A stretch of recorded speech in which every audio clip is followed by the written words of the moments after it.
Hey, Natural Born Sistahs! Welcome to another episode of Kinky in the Kitchen, where every swirl, curl, coil, and wave is celebrated. You'll hear inspiring stories from women who have left straight hair, wigs, and weaves behind, despite the discrimination and bias, to reclaim their power by rocking their natural hair. Be it spiraled, kinky, defined, or straight. Whether you're already a natural sister or still finding the courage to unleash your beautiful coils, you're not alone, and you're in the right place. Let's get to know your host. She's passionate about inspiring Black women to rock their natural hair with confidence, teaching our Black natural hair-wearing women how to show up despite hair discrimination and biases. She's natural like you and rocks her kinks in the kitchen loud and proud. She's Lisa E., aka Natural Born Sistah. What's up, Natural Born Sistah? It's your girl, Lisa E., aka Natural Born Sistah, aka Living My Best Life. Welcome to the Kinky in the Kitchen podcast, the show that highlights Black women who are rocking their natural hair with confidence, despite discrimination and bias. Sis, if you were tuned into last week's show, you would know that I talked about the t-shirt line that defines the brand that I call Natural Born Sistah. Now, Natural Born Sistah tees are expressive, meaning the words on the tees tell your personal story, and it shows the world that you're confident in wearing your natural hair. The tees do all the work in responding to discrimination and bias. And I go through all the top tees and the most popular when it comes to the Kinky in the Kitchen podcast. Now, remember, sis, be a guest on the show and the show gets you one free tee. Okay? So how sweet is that? But this week, I would like to talk about preferences. What does your hair like? You know that the regimens you may see on the internet, more specifically on YouTube, may not pertain to your hair type. Now, we do talk about texture and porosity all the time, and we know that could be a part in what getting what you need is important, but is it always correct? That's the thing. We can learn all day about what products are good for our hair. However, we are still different in some way. It's just like having the same ailments as someone else, same exact symptoms, but they're on different medical solutions. Right. So let's take the most popular ailment, especially amongst Black people, hypertension, for instance. Two people are examined and the numbers are slightly different. Let's say about 2 points off difference, but either way, close, the same, but they both have hypertension. Same diagnosis. However, the way your body will absorb the medication may be different than the other person. So the medicine relieves the symptoms for both, but in different ways. And the same with your hair. It also depends on the state of your hair. And you can have the same porosity and texture, but one party may be experiencing other symptoms such as breakage or irritated scalp or sensitivity, etc. So let's look at the last one, sensitivity. Now, this is very important. You could be the one either sensitive or allergic to a specific ingredient in the product that was supposed to work well for both of you, both the texture and the porosity, but it doesn't. You have to play a strategic part in finding out what your hair likes. Texture and porosity is just a starting point, as all symptoms of your hair are not created equal. So how do you figure out what your hair likes or needs, for that matter, right? Breaking down everything up on your head will be the best way to start. So breaking it down. Doing it I'm going to say the hard way, because now you have to start from scratch, right? And determining a lot of factors. So let's start with the scalp. Dry scalp. Now, dry scalps are usually itchy, irritated, like mine. And this symptom can have very different variables. So say you have dandruff, or you may have a scaly scalp. Well, the skin can just peel off and appears to be damaged, maybe because of some internal issues. Or like when you just comb it out, like as you combing your hair from your scalp, it's just coming up in your hair. Now, the products you should have used is something to address that, or like have a separate regimen to address that issue first, because hair starts where? At the scalp, which is exactly where the follicle is. And if that's not addressed or taken care of, what's the sense of addressing the rest? My wash day starts with a medicated shampoo for my scalp, and this gives me relief from the symptoms so that I'm not irritated or scratching the hell out of my scalp every time there's irritation going on. Having constant irritation and scratching all the time, it'll eventually scratch your hair out. And you can end up with like bald spots, broken strands, or any effects you get from scratching the fuck out of your hair. And not only you will lose your hair, you can be very uncomfortable in dealing with this type of symptom. I've had many nights before my regimen where I would constantly wake up due to scalp irritation, which I believe is also a contribution to my thinning on top of my head. And determining what your hair likes will take a lot of work on your part. Trial and error along with patience, you should definitely know what your hair likes. Or save time and spend a little cash and have a trichologist do it for you. Although you do see a trichologist, there is still work on your part. Okay, you don't get out of it. You have to follow the instructions and be consistent with the remedies you get. Now, everyone is not perfect, so you may not have the perfect solution. But you have to make that discovery on your own and then share that with your trichologist. Knowing what your hair likes is definitely a game changer for retaining hair health, and that's a formula for growth. Now, if you're one looking for continuous growth, try to find out what your hair likes. And everyone's experience is going to be different. Why? There you go with the questions. Nah, I'm just going to tell you why. I just play too much. Now, some sisters have thick hair or thinning hair. Some sisters may have coarse hair or fine hair like myself. So whatever your hair temperament is will vary the results. Now, I tell women all the time when I get the opportunity to, whether it's on the internet or in person, I tell them to stop taking random advice from others in the comments because they don't know you or your hair. They haven't seen it. They don't know the history behind it. So you could be getting random advice that your hair will not like because it won't work and possibly make your hair issue worse than what you describe. Now, keep in mind, these are people who are following these groups and these comments because they have products to sell and they assume that it may work for you without even seeing your hair. So let's start having concern for our hair. It's the time when you have concern with your health, which I hope is the case. Because if you out here being all unhealthy and shit, and then you might as well say, fuck your hair. But for those who do care and have concern for their health, include your hair in that category of health. And seeing a professional is definitely the direction you want to go in, especially if you have concerns about your natural hair or in a corner of what to do next to resolve the issues.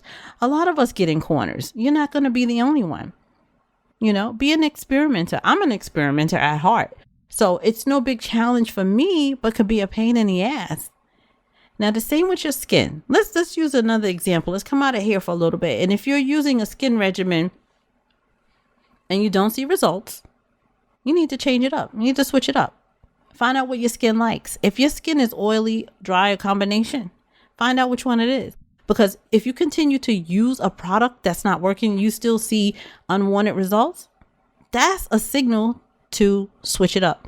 Try fruit products to nail it down to one that makes your skin happy. And I've gone through 5 skin washes before I was able to nail it down to one. And even then, sometimes every now and then, I have to switch it up. Why? Because your skin get used to it and it no longer works. So now you need a break. So you use something else until your skin, decides that it wants what you used before or maybe something different. Sounds complicated? It is, especially at first, but you get used to it after a while. It becomes second nature. And I have acne prone skin, but you would never know it because of my regimen. It only can work for me unless someone has the same exact skin as me, no differences. And we know that's impossible. Everybody can't match up exactly with everybody's DNA, skin, and all of that good stuff. So my main ingredient that works for me is salicylic acid. It breaks down the acne really well for me. And I'm really into over-the-counter products. And more so since I was 17 years old. I had my own insurance, so I decided to go to the doctor. I worked for a very popular supermarket at the time, and I was frustrated. So I went to see a dermatologist. Now, the dermatologist prescribed a medication that would only get rid of the symptoms, the acne. It was a topical cream, but I've always been a non-trusting person when it comes to people, products. The same with doctors, medication. So I started to read the package before I even opened it, right? Now, I don't remember every side effect, but I can tell you what I do remember, and I never forgot, and I never will. The one side effect I remember was, get this, y'all, rectal bleeding. Now, I'm not sure what your ass has to do with your face, but I know one thing for sure. I was not taking it. And this experience is what led me to be a reader of food products, prescriptions, which I don't really bother with much unless it's antibiotics for an infection or something life-threatening. But yeah, so I'm going to treat my hair the same way. Going to the doctor for me is to give me an idea of what's going on. So a lot of ailments, I try to heal myself. And people may not believe this, but I do. And if a doctor tells me to go, like it's going to go away over time, if I have something that's here for a short time or a long time, it's going to go away, I won't take medicine that they prescribe for symptoms unless it's unbearable. Okay? Why? I go to questions again.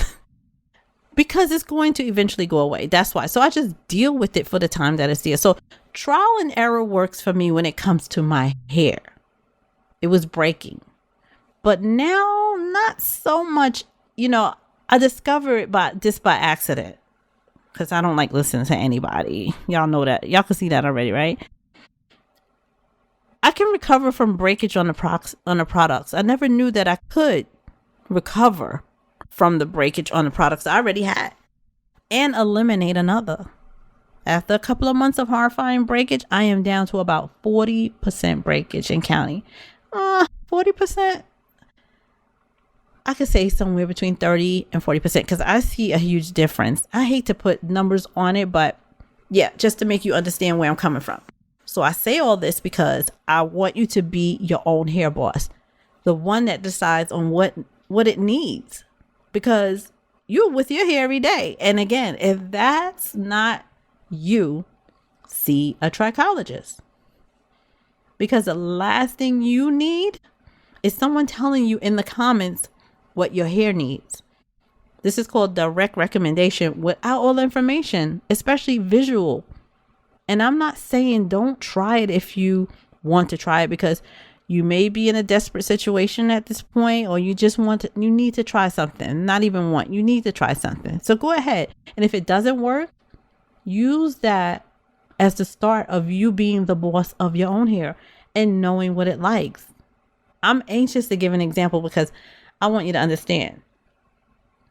So you get a comment, right? Some kind of advice, and you try it. Well, let's say it worked a little bit, because you also realize that you have multiple textures in your hair, meaning parts of your hair was able to accept the advice and do what it said it was that you needed, or you thought you may have needed. Now what? Go ahead, read the ingredients. This way, so you can get a sense of things. This is research for your hair. And reading the ingredients gets you to know what they are and keep them in mind when you experiment again. Now, on your next wash, I want you to do a porosity test of different strands from different areas or sections of your hair, especially if you know you have multiple textures. So you will know for sure what really is going on up there. And if you have different levels of porosity, then you know why this has not worked for you completely. So I like this advice is really good. Deep conditioning is an option for your multiple textures and possibly porosity. So when applying your deep conditioner to your hair, make sure you're leaving it longer on areas that may be kinkier, or maybe not leave it on longer, maybe apply more in those areas than in the other areas that needs less of it. Does that make sense? Hopefully it does. Your looser curls may not need that much attention. So yeah.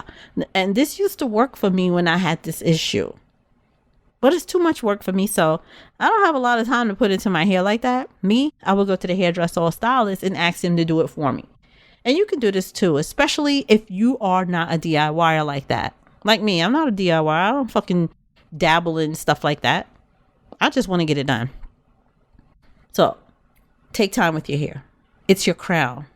As you age, so many changes you will have to look forward to and so many things to consider because of the possibility of hair loss and thinning as you age. You have a lot. You will have to roll with the punches because it doesn't get easier. But if you commit to it now, it will be easy as time goes on. Remember, I always say consistency is the key to gray hair. So keep that in mind. And as always, I enjoy our time together going over what your hair likes. And it's important to know each and every part of you if you can. And like I said before, it's not easy for all. You will have to really care and be into yourself in order for it to work for you. You have to have that type of attitude.